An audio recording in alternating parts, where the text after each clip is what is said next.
안녕하세요. 오늘도 사은살롱을 찾아주셔서 감사합니다. 저는 경기도에 사는 70대 여성입니다. 70여 년을 살면서 정말 많은 일이 있었는데요. 기쁜 날도 많았고 서글픈 날도 많았어요. 그럼에도 인간관계에서는 늘 기쁜 일들만 있었어요. 제가 좀 무던한 편이거든요. 그래서 인간관계에서 서글픈 일이나 울분이 터지는 일이 있어도 잘 잊고 훌훌 털어버리곤 했어요. 그런데 딱 하나 안 되는 일이 있더라고요. 바로 시댁이라는 인간관계에서 일어나는 일이요. 아무래도 시댁이란 인간관계는 제가 끊고 싶다고 끊을 수 없으니 그때만큼은 저도 응어리를 남겨놓더라고요.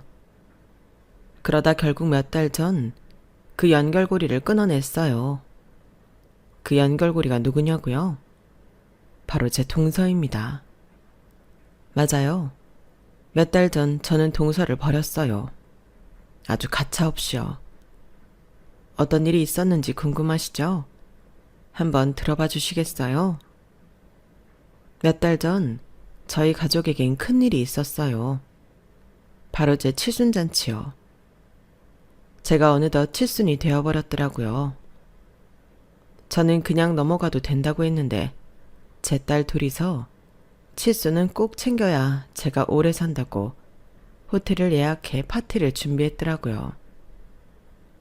그 호텔은 남편의 동생, 그러니까 도련님의 호텔이었어요.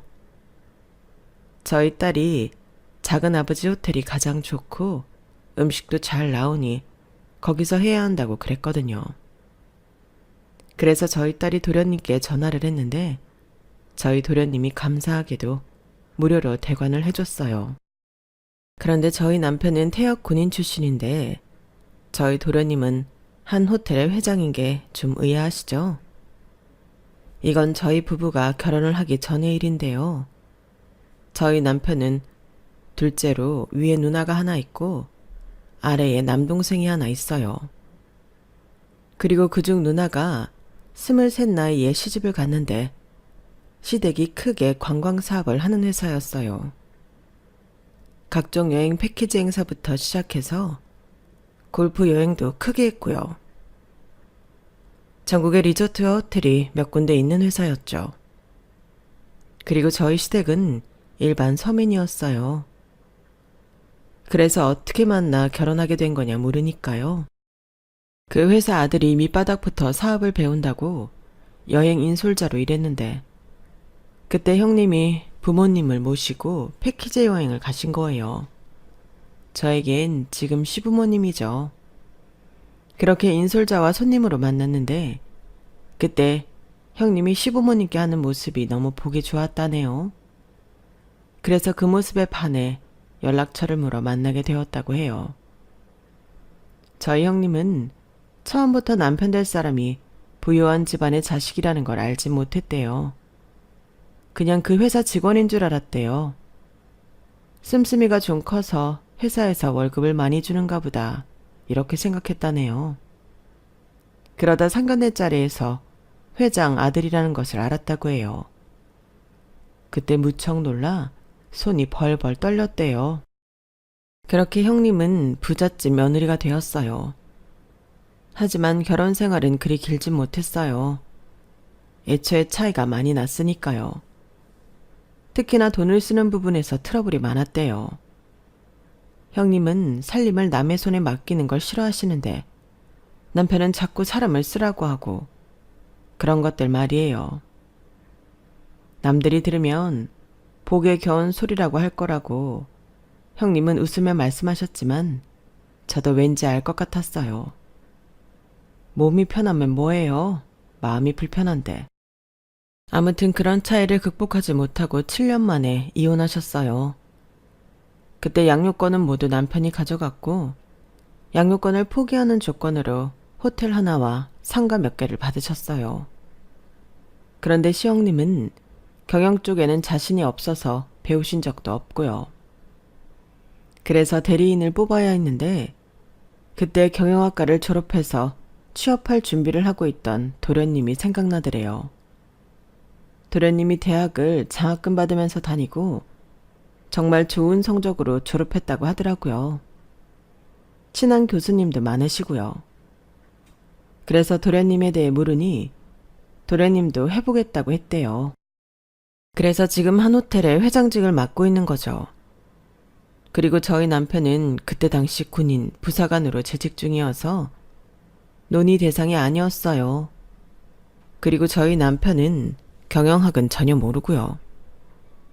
원래는 사관학교를 다니고 싶어 했는데 좌절되고 군대에 입대해 말뚝박았거든요.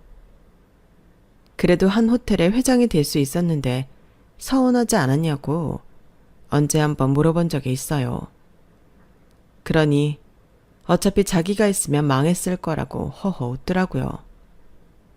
물론 이런 남편의 호탕함과 소탈함이 좋아서 결혼했지만 참 욕심 없는 사람이구나 싶기도 했어요. 그렇게 도련님의 도움으로 저는 호화로운 호텔에서 칠순잔치를 했어요. 두 딸이 아주 정성껏 준비했더라고요.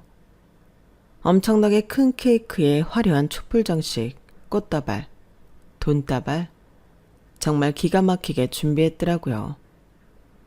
거기다 제 한복은 얼마나 고왔게요. 다 늙어서 연보동 치마를 입으려니 낯뜨거웠지만 참 고마웠어요. 그래도 걱정이 되어 얼마나 들었냐고 딸들에게 물으니까 신경 쓰지 말라고 하대요. 그리고 오래오래 자기 옆에 있어달라고 울먹이길래 저는 너희들을 낳길 잘했다고 말하며 딸들을 한 번씩 안아주었어요. 그리고 잔치가 시작되었고 저의 칠순을 축하해 주시는 사람들 속에서 저는 너무 행복했어요.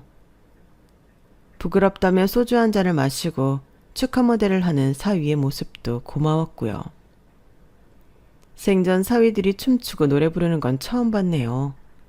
그리고 손자 손녀들의 노래도 처음 들었고요. 참 어린애들이 옛날 노래도 잘 부르대요. 그리고 가장 마지막으로 저희 남편이 축사를 했어요. 저희 남편이 군인이었지만 무척 자상하고 다정한 사람인데 어느 정도냐면 여전히 저를 곱다고 해주고 밥 달라고 삼식이처럼 굴지도 않거든요. 그리고 늙으니 안 하던 집안 살림도 돕더라고요. 그래서 이제 한없이 애틋한 부부 사이가 되었는데 이렇게 축사를 들으니 눈물이 나더라고요.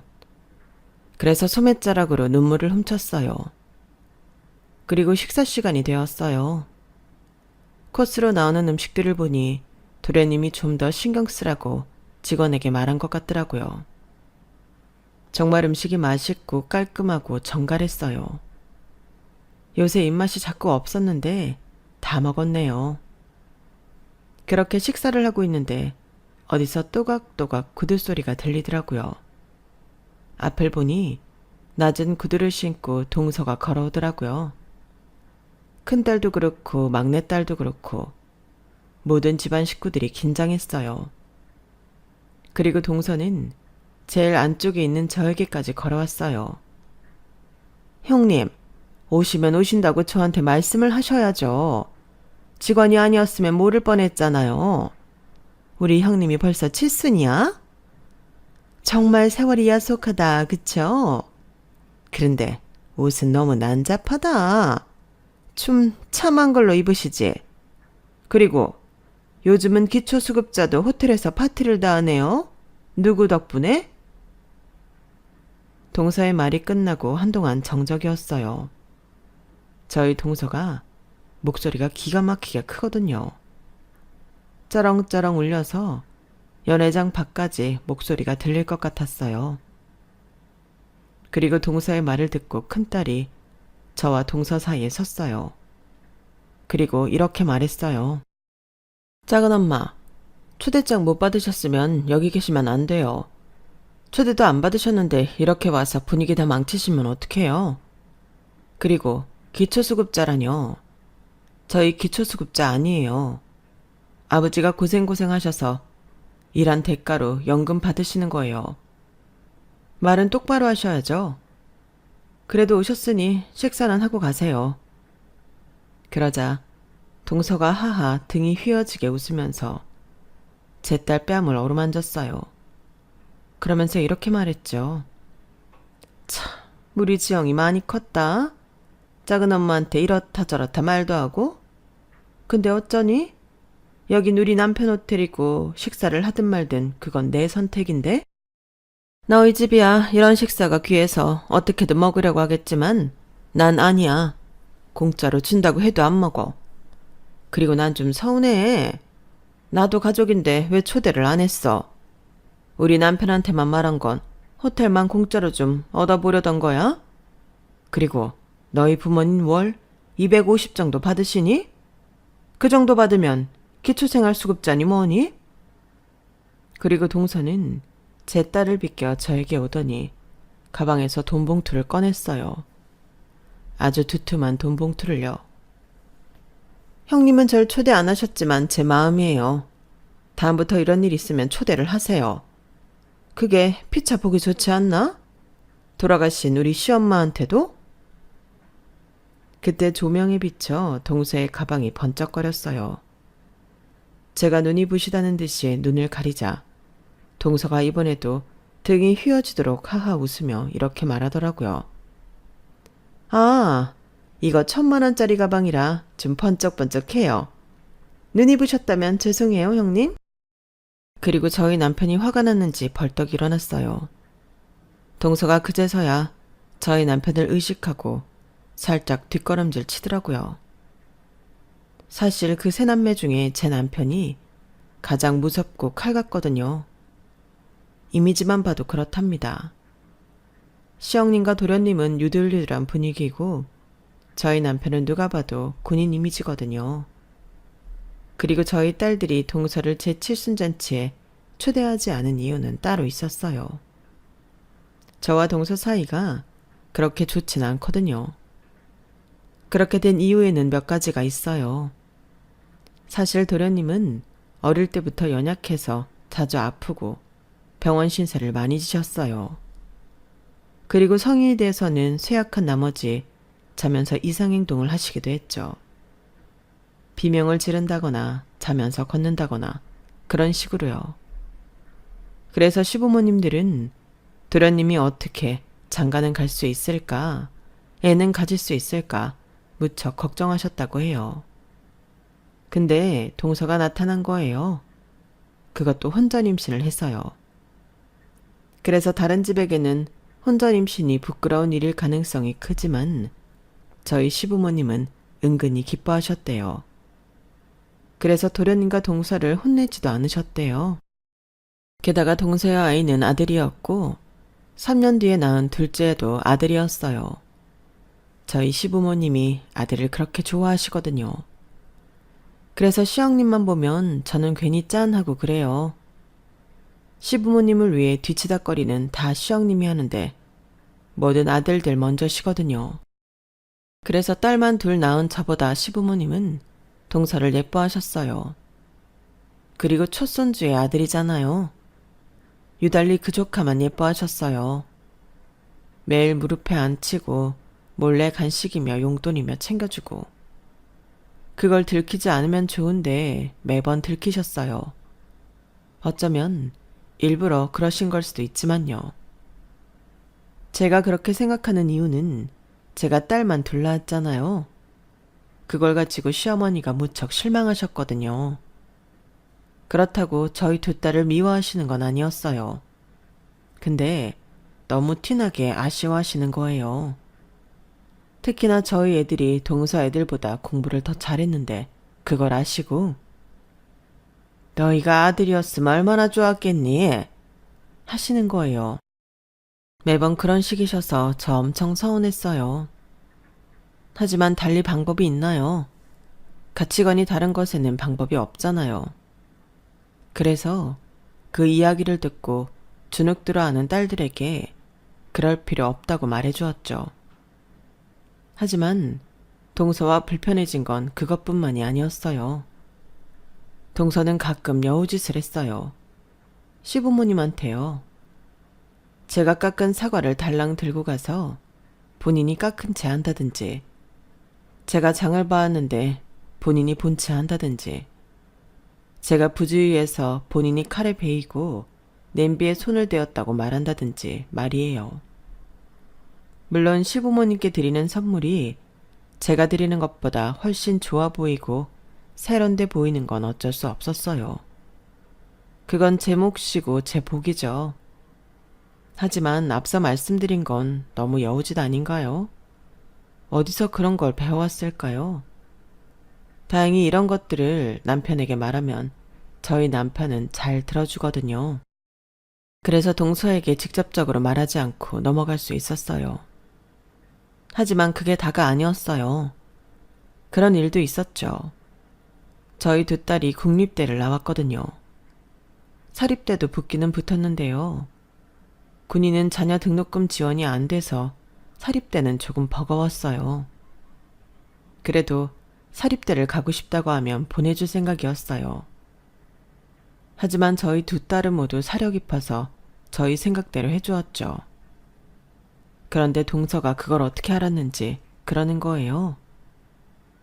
형님, 솔직히 말해보세요. 지영이 민영이 국립대 보낸 거 등록금 너무 비싸서 그러신 거죠? 그러시면 안 돼요. 나중에 커서 애들한테 무슨 욕을 들으려고. 형님, 정말 다 형님 걱정돼서 말씀드리는 거예요. 다 부모 탓이라니까 나중에? 그냥 대출 받아서 사립대 보내지. 지영이랑 민영이 안 됐으니까 나중에 치킨이나 사줘야겠다. 정말 그땐 자존심이 갈기갈기 찢어졌어요. 정말 다시 번복해서 사립대 보내고 싶더라고요.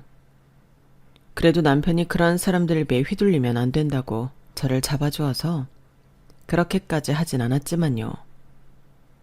그리고 저희 첫째 딸 결혼식에서는요. 그때도 도련님의 도움을 받아 무료로 대감받아서 이 호텔에서 결혼식을 올렸어요. 이래저래 절약하며 첫 아이를 결혼시킬 수 있었죠. 정말 감사했어요. 그런데 동서가 그 이야기를 또 어디서 들었는지 저한테 걸어와서 이렇게 말하는 거예요.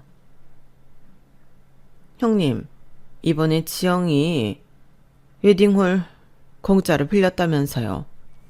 아니, 무슨 저희가 봉사하는 회사도 아니고 이러시면 곤란해요? 그렇게 돈 없으신 것도 아니잖아요. 그러셨으면 결혼을 아예 시키질 말아야지. 거지도 아니고. 그러더니 신부 대기실에 가서는 공짜로 결혼하니까 작은 엄마 선물 잊지 말고 사오고 하더랍니다. 정말 기가 막혔어요. 누가 보면 매번 행사 있을 때마다 빌린 줄 알겠지만 사실 첫 아이 결혼할 때가 처음이었거든요. 근데 그런 이야기 들으니 보던 막내딸은 도련님 호텔에서 안 한다고 자기는 결혼하면 다른 호텔에서 할 거라고 하더라고요. 그리고 정말 그렇게 했고요. 아무튼 그래서 저희 두 딸이 제 칠순잔치 때 동서를 안 부른 거였어요.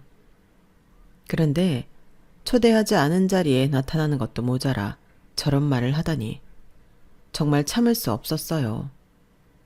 그런데 저기서 입구에서 호텔 직원이 뛰어오더라고요. 급하게 뛰어와 동서 앞에서 숨을 고르면서 귓속말을 하는 거예요. 그때 동서의 얼굴이 새하얘지면서 휘청거리더라고요.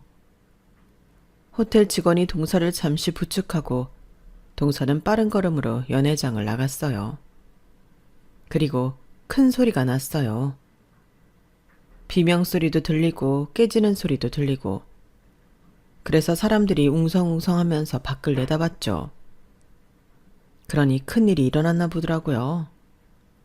저도 한복을 잡고 천천히 문 쪽으로 향했어요. 그리고 보이는 건 동서와 한 여자였는데요. 동서가 그 여자의 머리채를 잡고 흔들고 소리를 지르고 있었어요. 그 여자는 노으라고 노으라고 비명을 지르고 있었고요. 상황은 심각해 보였습니다. 하지만 어떤 직원도 그 여자와 동서 사이에 끼지 않았어요. 그래서 제가 남편에게 말려야 하는 거 아니냐고 물었는데 남편이 머리를 극적이며 저를 쳐다봤어요. 그리고 그때였어요. 엘리베이터에서 도련님이 나온 거예요. 도련님은 곧장 싸우는 두 사람에게 달려갔어요. 저희 식구가 보고 있다는 것은 신경도 쓰지 않는 것인지 인지하지 못한 것인지 쳐다도 보지 않았어요. 정말 곧장 그들에게 달려가서 동서가 아닌 그 여자의 손을 잡았죠. 당신 이게 무슨 짓이야? 여기까지 와서 꼭 이래야겠어? 뭐? 이 여자? 당신이 그렇게 말할 수 있는 사람이 아니야. 나한테 얼마나 미안하고 고마운 사람인데 당신이 그렇게 취급할 사람 아니라고. 당신 지금 당장 사과해. 어서. 저는 도련님이 그렇게 화를 내는 것은 처음 봤어요. 정말 식구로 지내면서 처음 봤습니다. 도련님은 정말 온화한 사람이에요. 천성이 말이에요.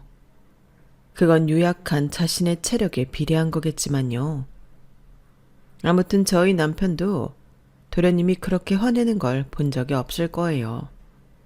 그래서 놀라서 아무것도 못하고 쳐다만 보고 있었어요.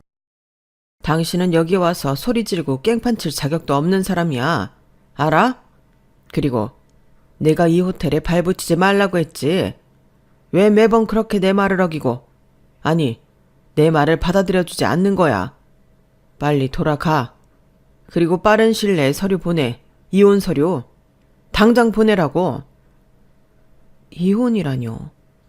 저와 남편은 동시에 서로를 바라봤어요.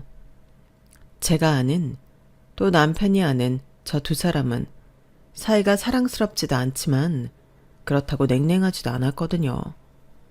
그러니까 말 그대로 눈에 띄는 문제가 없었거든요. 그런데 이혼이라뇨. 저와 남편은 무척 당황했어요. 그리고 도련님은 그 여자의 손을 잡고 로비를 지나 호텔을 빠져나갔어요. 그리고 대기하고 있던 차 뒷좌석에 나란히 타고 갔죠. 이게 무슨 일이죠? 저는 하나도 이해가 되지 않았어요.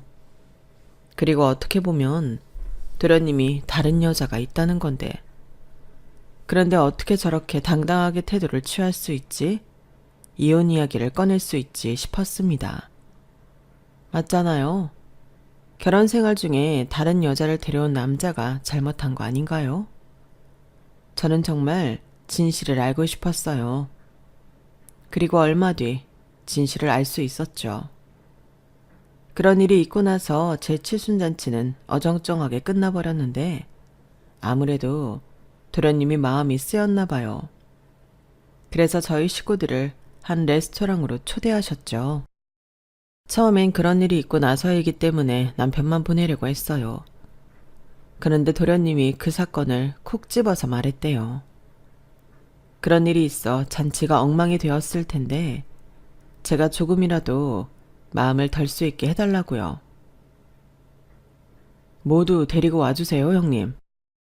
그래서 사위까지 포함한 저희 집 식구들은 도련님이 예약한 레스토랑에 다녀왔어요. 처음엔 어색했는데 도련님은 평소같이 서글서글 하셔서 마음을 놓았죠. 그렇게 식사를 하고 커피까지 마시는데 도련님이 말문을 열었어요. 형님, 형수님, 아무쪼록 죄송합니다. 형수님 칠순잔치인데 본의 아니게 행패를 부렸네요.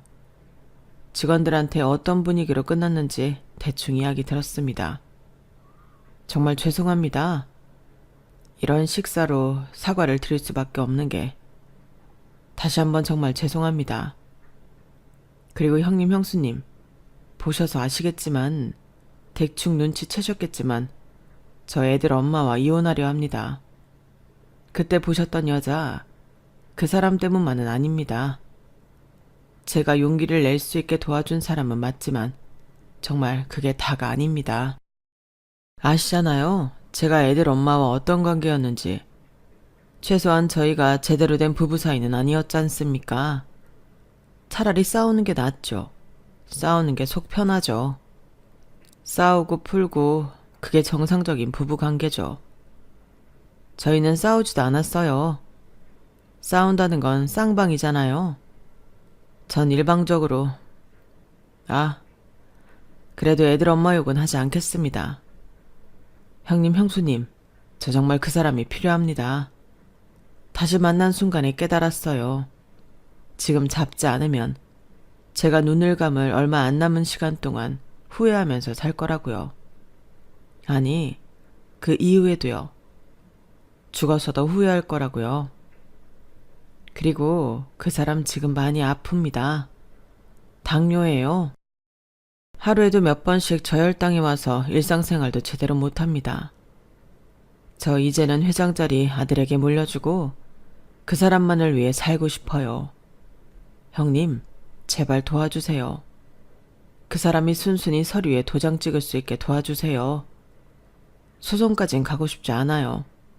애들 보기에 무슨 망신입니까? 도련님은 결국 애들 이야기를 하면서 울었어요. 그 모습을 보니 마음이 안타깝더라고요. 그런데 어쨌든 불륜은 불륜이라고 생각이 들어서 온전히 도련님을 응원할 수 없었어요. 제가 아무리 동서를 미워해도 말이에요. 같은 여자로서 충분히 그 마음이 이해가 됐거든요. 그런데 도련님이 이런 이야기를 전하더라고요. 40여 년 전, 그때 도련님은 경영학과에서 졸업 후 취업 준비를 하고 있었어요. 친한 교수님들이 많아서 알선을 해주셨는데 그래도 도련님은 제 힘으로 하고 싶었대요. 도련님은 어려서부터 몸이 허약해서 대부분의 것들을 다 주위의 도움을 받아야 했거든요. 자기를 뛰어넘어 보고 싶었대요. 하지만 겉보기에도 허약해 보이고 심지어 군대도 다녀오지 않은 도련님을 뽑아줄 회사가 없었죠. 그때 형님의 제안을 듣게 되었는데 도련님은 누나의 도움을 받는다는 것에 자존심이 상하면서도 자신이 경영해보고 싶었대요. 그래서 제안을 수락했답니다. 그리고 처음부터 체계를 다 바꿨대요. 그래서 1년, 2년 차 때는 자는 시간도 부족할 만큼 바빴다고 해요. 그러다 한번 여름이었는데 로비에서 쓰러진 거예요. 회장님이 쓰러지셨으니 다들 얼마나 놀랐겠어요. 그래서 아무것도 하지 못하고 있었는데 프런트에 있던 여직원이 하나 뛰쳐나와서 인공호흡과 심폐소생술을 했다고 해요. 그래서 골든타임을 지켜 응급실에 갈 수 있었고 도련님이 살 수 있었다고 해요. 도련님은 정말 생명의 은인이라고 생각했대요. 그래서 감사의 인사를 전하기 위해 그 직원을 수소문했대요. 그리고 찾아낸 생명의 은인에게 도련님은 포상휴가와 사례금을 지급했대요. 사실 이때까진 별 감정이 없었대요. 그런데 그날 이후로 직원들이 그 여직원을 따돌리고 폭언하는 일이 발생했다고 해요. 질투겠죠.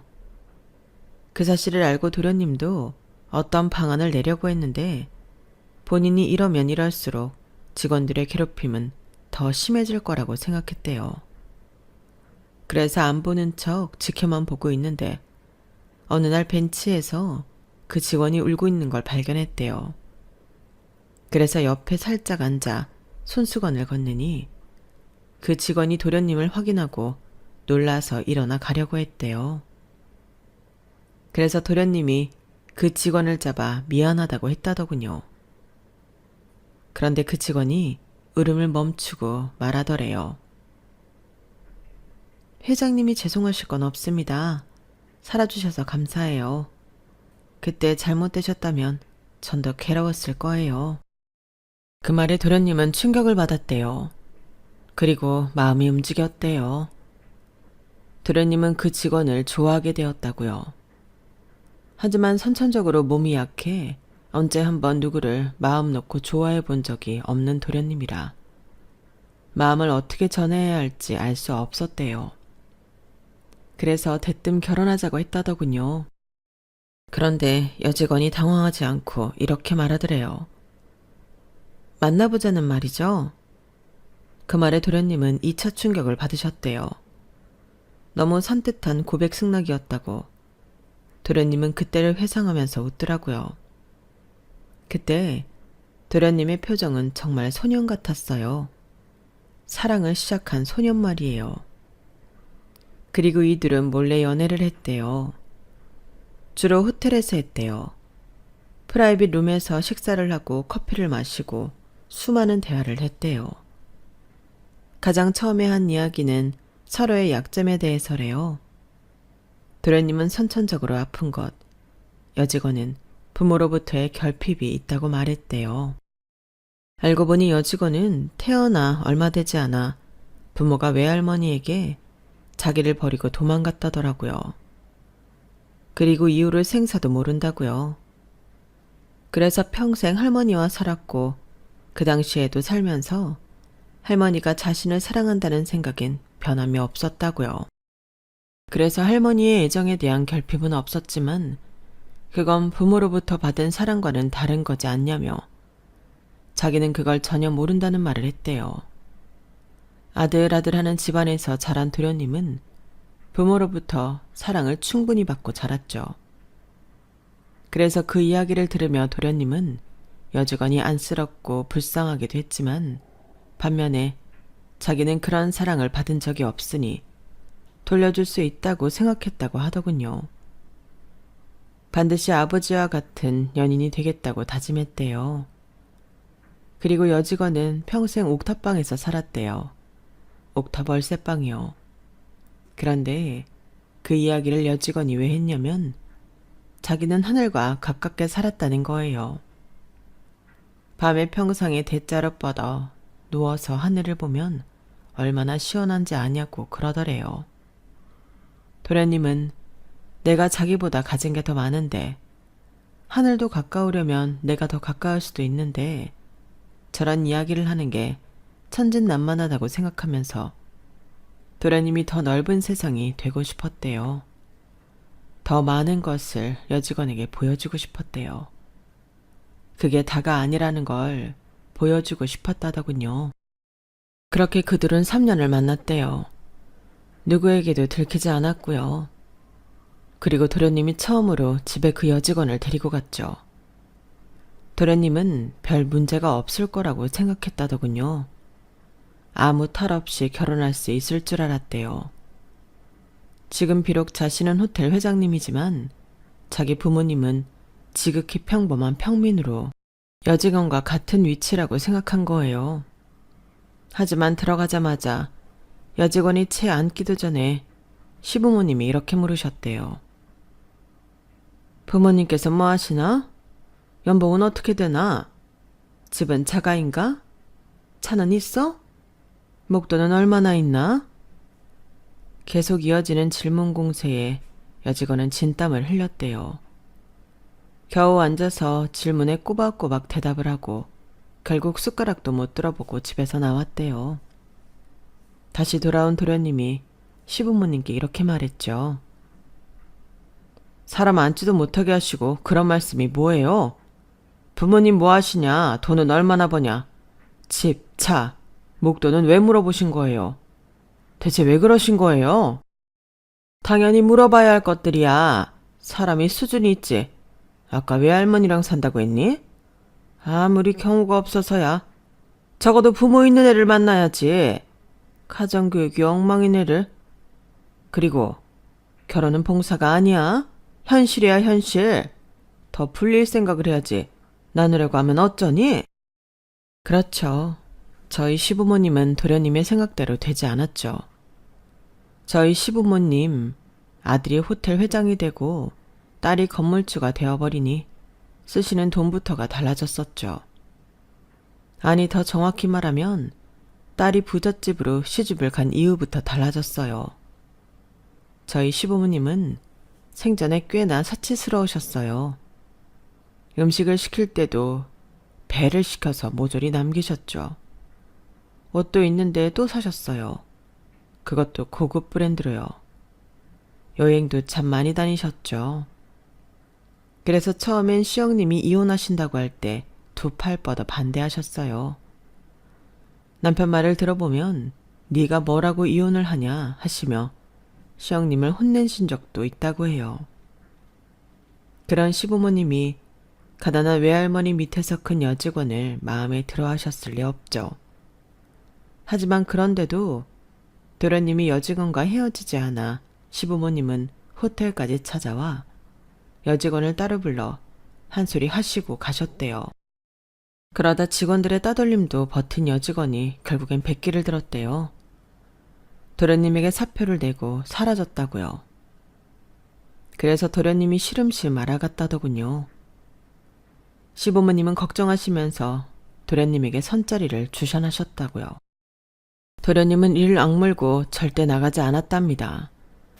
그러다 호텔에서 크게 클레임이 걸려오는 사건이 발생했답니다.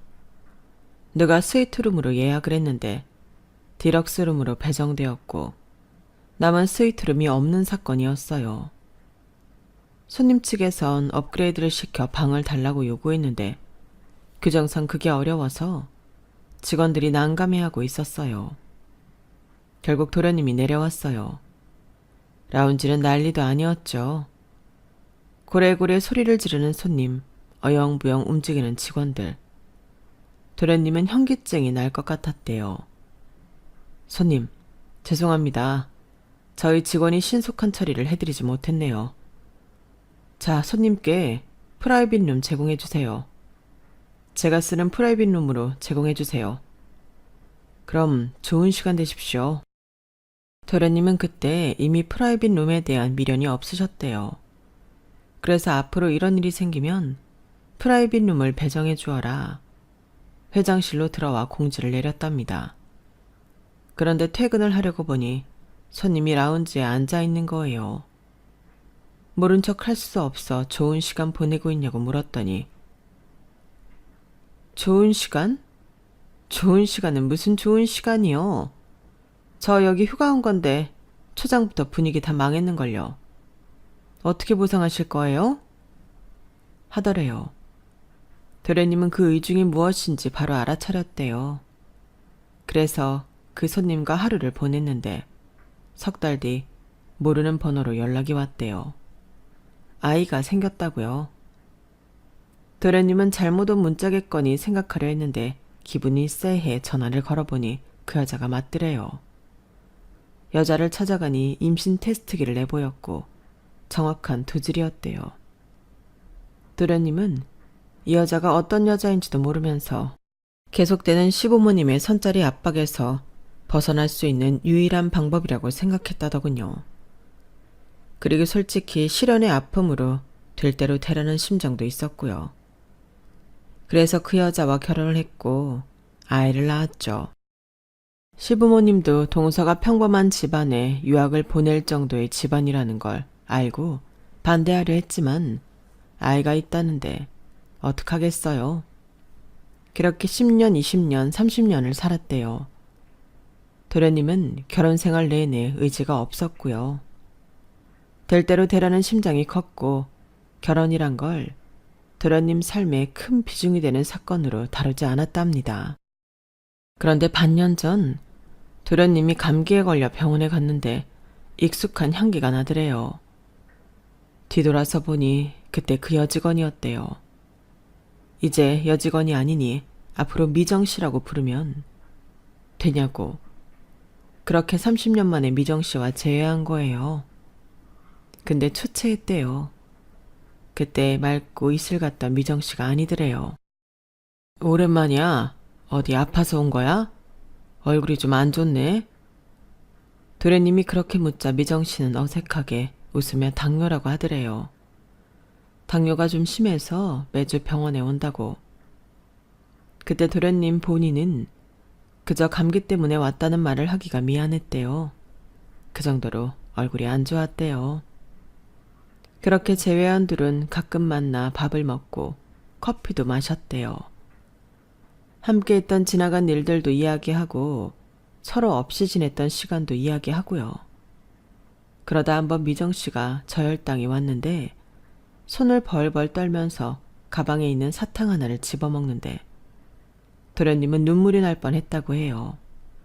그리고 그 순간 도련님의 마음이 울렁울렁하고 떠오른 거예요. 30여 년 전 주변에 의해 무시되고 억눌려왔던 마음 말이에요. 그 순간 딱 하나의 생각밖에 들지 않았어요. 이 사람 곁에 있어야 한다. 지금 내 모든 걸 내려놓고 이 사람에게 가야 한다. 가야 한다면 지금뿐이다. 이보다 더 늦을 수는 없다. 매번 서글서글 하시던 도련님이 울먹이면서 말하니 저도 마음이 좋지 않았어요. 하지만 그렇다고 불륜을 옹호할 수는 없었죠. 그리고 며칠 뒤에 동서가 찾아왔어요. 동서가 찾아와서 도련님 좀 말려달라는 거예요. 형님, 애들 아빠 좀 말려주세요. 저 이렇게 헤어질 순 없어요. 아직 아들 둘 장가도 못 갔는데 안 그래요? 아무리 헤어져도 이렇게는 아니잖아요. 전 어떻게 살라고요? 전 외롭게 혼자 살다가라고요? 어떻게 이래요? 아니면 저 정말 소송할 거예요. 상간녀 소송 말이에요. 네, 정말 할 거예요. 승산 있어요. 명백한 불륜이고 이유가 어찌됐든 둘이 얼마나 애틋하든 상관없잖아요. 그러니까 형님, 저 좀 도와주세요. 제발요. 부탁이에요. 저는 겨우 동서를 진정시켜 돌려보냈어요. 그런 뒤 남편에게 말하니 남편도 어찌할 줄을 몰라 하더라고요. 특히나 소송하면 호텔 이미지도 안 좋아질 텐데 그것도 걱정된다고 하고요. 그렇게 며칠이 지났어요. 며칠 동안 동서는 정말 미정씨를 고소했어요. 흥신소에 가서 도련님과 미정씨 사진도 찍은 모양이더라고요. 저한테 전화가 와서는 승산이 있을 거라고 자신만만하게 이야기하더니 호텔이며 뭐며 다 가져올 거라고 그러더라고요. 그런데 어느 날 남편이 화가 나서 집에 돌아왔어요. 무슨 일이냐고 물었는데 남편이 다 속았다는 거예요. 동서에게 다 속았다고요. 그게 무슨 말이냐 물으니까 하나씩 설명해 주더라고요. 그 여자 의부증이 있었대. 내 동생이 어디를 가든 그게 일을 하러 가는 거여도 계속 전화하고 도청기도 달고 노트북 안에 감시 카메라에 온 집안에 CCTV가 있더라. 차에도 말이야. 그렇게 시도 때도 없이 감시를 했다는 거야. 그리고 집에서 사람 쓰는 것도 골치 아팠겠더라. 청소부든 요리사든 참견질에 훈수에 일주일을 버틴 사람이 없대. 나중엔 쓸 사람이 없어서 외국인까지 썼는데 못 알아듣는다면서 욕이란 욕은 다 했다더라. 근데 그거 다 내 동생 얼굴에 먹칠하는 거야. 알지? 그것뿐이면 다행이게.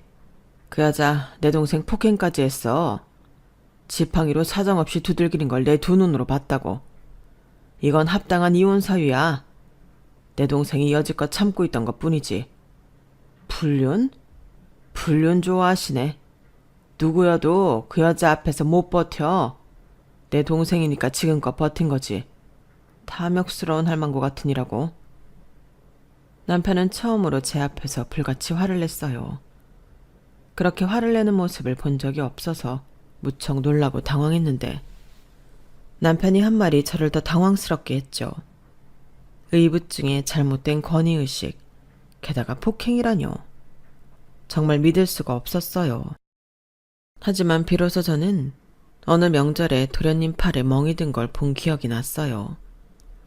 그때 제가 이게 뭐냐고 물으니 도련님은 허허 사람 좋게 웃으며 별거 아니라고 하고 감췄었죠. 저는 그 상처도 동서에 의해 생긴 게 아닐까 하는 생각이 이제서 들었어요. 그러니 점차 남편의 말에 믿음이 갔죠. 그리고 남편의 누나, 시형님 생각이 났어요. 도련님에게 호텔 경영을 맡기신 시형님 말이에요. 시형님이 결혼을 하시고 눈에 넣어도 안 아플 귀한 아들, 딸에 대한 양육권을 포기하셨다는 말씀은 드렸죠. 그뿐만 아니라 시형님은 자신이 낳은 아들, 딸을 만날 수조차 없었어요. 호텔이며 몇 채의 건물을 위자료로 받았지만 사실 엄마의 마음으로 이제 더 이상 아이를 볼 수 없는데 무슨 소용이 있겠어요. 형님은 그래서 그런지 재혼도 안 하시고 재혼은커녕 사람도 잘 안 만나셨어요. 일도 안 하셨고요. 그저 건물 세만 받고 살고 계셨죠. 그러던 형님은 나이가 드셔서 치매 판정을 받았어요. 어느 날 남편에게 경찰에 연락이 온 거예요. 형님이 집을 못 찾으신다고요. 그래서 서둘러 가보니 추리한 옷을 입고 멍한 표정으로 경찰서에 앉아 계셨죠. 그때 저희는 자주 찾아뵙지 못한 게 참 죄송스러웠어요. 괜히 저희가 시영님을 방치한 것 같았죠. 하지만 저희 집에 모실 수도 없었고 그렇다고 도련님 댁에서 모실 수 없었어요. 그래서 급히 요양원으로 모셨죠. 그게 10년 전의 일이에요. 그런데 제가 이제 와서 이상하게 여긴 건 바로 이거예요. 대부분 요양원에서 환자에게 필요한 약들을 처방받아 약국의 제조를 맡긴 뒤에 배송을 받잖아요. 근데 동서가 그걸 어떻게 믿냐면서 자기가 잘 아는 주치의한테 처방받아 자기가 잘 아는 약국에서 조제받아 오겠다는 거예요. 맨 처음엔 동서가 시영님을 생각해서 그러는구나. 그리고 누구 하나라도 자주 찾아뵈면 좋지라는 생각에 그렇게 하라고 두었어요. 그러기를 10년. 이제 와서 동서의 그 행동이 이상하다고 여겨지는 건 왜일까요? 일단 사랑은 아니라잖아요. 남편에게 들은 동서의 행동과 소송 직장 전화로 재산을 모조리 가져오겠다던 동서의 말만 들어도 사랑은 아니잖아요. 사랑이 아니면 동서가 도련님과 결혼한 이유는 돈 말고 뭐가 있겠어요? 그리고 시영님이 호텔의 경영권을 도련님에게 준 거지 호텔 자체를 준 건 아니었어요. 호텔 회장이라고 해서 결혼했는데 알고 보니 경영권만 가지고 있다는 걸 알고 동서가 얼마나 불안했겠어요. 그것도 시영님이 버젓이 살아계신데요. 저는 그런 생각이 들었어요. 그러다 동서가 형님이 치매에 걸리셨다는 걸 알고 그것을 기회로 잡았다고요. 형님이 빨리 돌아가시면 돌아가실수록 자연히 회장인 도련님이나 차기 회장인 도련님 아들에게 호텔이 승계될 테지 않겠어요?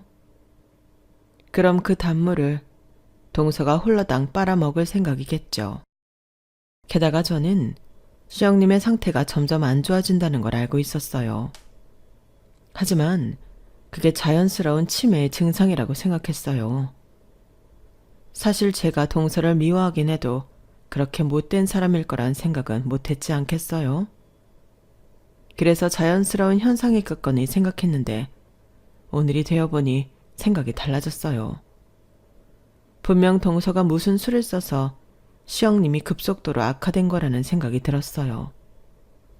그래서 저는 큰딸에게 전화를 해서 동서가 다니는 병원과 약국을 알아봐 달라고 했죠.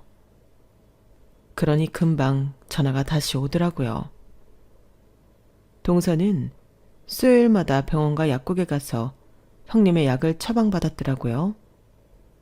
그래서 수요일에 그 약국 앞에서 기다렸어요. 한 2시간 기다렸나? 동서가 나오더라고요. 그리고 저희 얼굴을 보고 깜짝 놀라 뒤로 넘어지더라고요. 왜 넘어져? 무슨 잘못을 했길래? 제가 그렇게 말하며 손을 뻗자 제 손을 무시하고 일어나더니 세상 도도하게 말하더라고요. 여긴 어쩐 일이세요?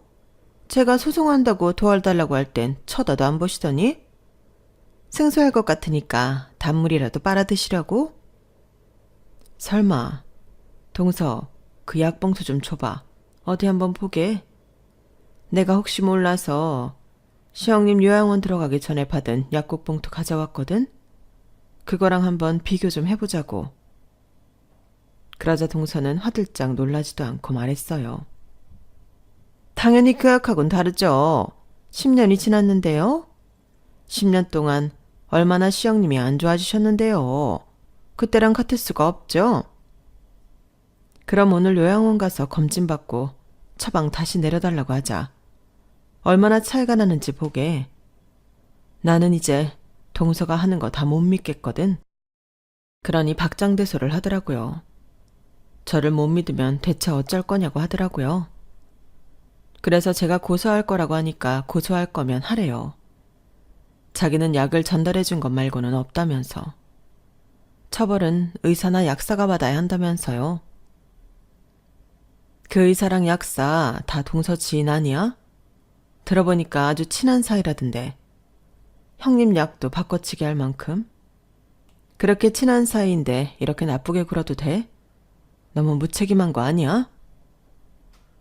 동서는 약을 바꿔치기 했다는 말을 직접적으로 했는데도 쫄지 않았어요. 무책임하긴 뭐가? 나도 살아야지. 오히려 이런 일을 몰랐던 너희들이 무식한 거 아니야? 내가 이 순간을 얼마나 기다려왔는지 알아? 이제 호텔이 내 거라고. 완전히 내 눈앞에 있다고? 그렇게 말하며 하하 웃는데 제가 너무 열이 받더라고요. 저한테 한 짓거리도 몹쓸 짓인데 지금 자기 사리사욕을 위해 남도 아닌 가족 목숨을 움켜쥐고 있잖아요. 그래서 이렇게 말했어요. 내가 너한테 당한 게 한두 번이 아닌데 운 좋게 아들 낳아서 예쁨 받아 여주태서 예쁨 받아 매일 나한테 돈 자랑해 없다고 무시해. 그래, 그건 나한테만 한 거니까 다 참았어. 하지만 이번 일은 두고 못 참아. 어딜 감히 내 가족을 건드려? 너 절대 가만두지 않을 거야. 그럼 어떻게 할 건데? 고작 태역군인 집안 주제에 어떻게 할 건데? 나 그래도 아직 회장 와이프야. 사모님이야. 근데 네가 날 상대로 뭘 할 수 있는데? 그 틈에 제가 동서에게서 약봉투를 빼앗았어요. 놀란 동서가 약봉투를 도로 빼앗아 가려고 하는데 덩치 큰 저희 남편이 완전히 막았죠. 그 사이에 저는 차에 탔고 저희 부부는 요양원으로 갔어요. 요양원에서 확인해 보니 약이 완전히 다르더라고요. 치매를 느리게 하는 약은 빠져있고 온통 영양제만 있더라고요. 남편은 화가 나서 주체할 수 없어 보였어요. 그리고 남편은 이 사실을 도련님에게 전했어요. 도련님도 그 사실을 알고 온갖 욕설을 하며 전화를 끊었어요. 도련님의 그런 모습 또한 처음이었어요. 그리고 저희 부부는 더 정확한 증거를 위해 동서가 들린 병원과 약국에 들러서 CCTV 기록을 달라고 협박했어요. 지금 주지 않으면 이 행위 고발하겠다면서요. 하지만 지금 주면 병원과 약국은 정말 참을 수 없지만 묵인하겠다고요. 서약서까지 쓰고 CCTV 기록을 받아왔어요.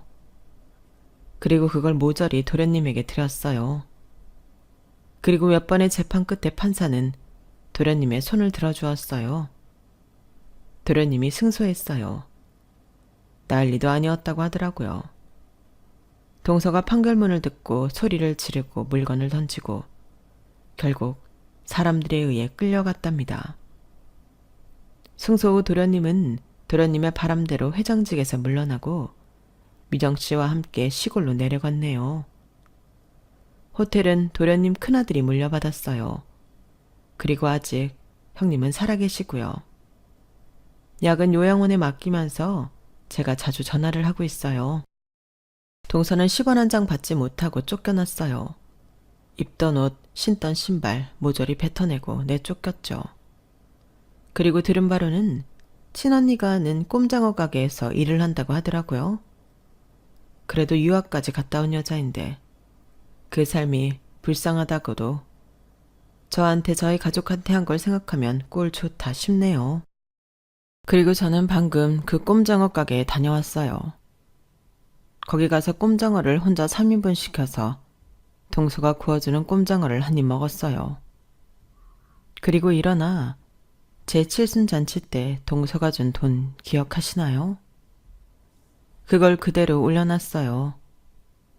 그러자 동서가 가자미 눈을 하고 저를 쳐다보더라고요. 필요할 것 같아서. 아닌가? 이런 돈 이제 동서한테 필요 없다? 너무 사치지? 그래도 받아도 언제 또 이런 돈 받아보겠어? 앞으로 열심히 살아. 어? 그리고 꼼장어집을 나왔네요. 들려오는 동서의 비명소리가 참 들을만 했어요. 그리고 저는 이번 일을 계기로 사람이 마음씨를 곱게 먹어야 한다는 것을 배웠어요.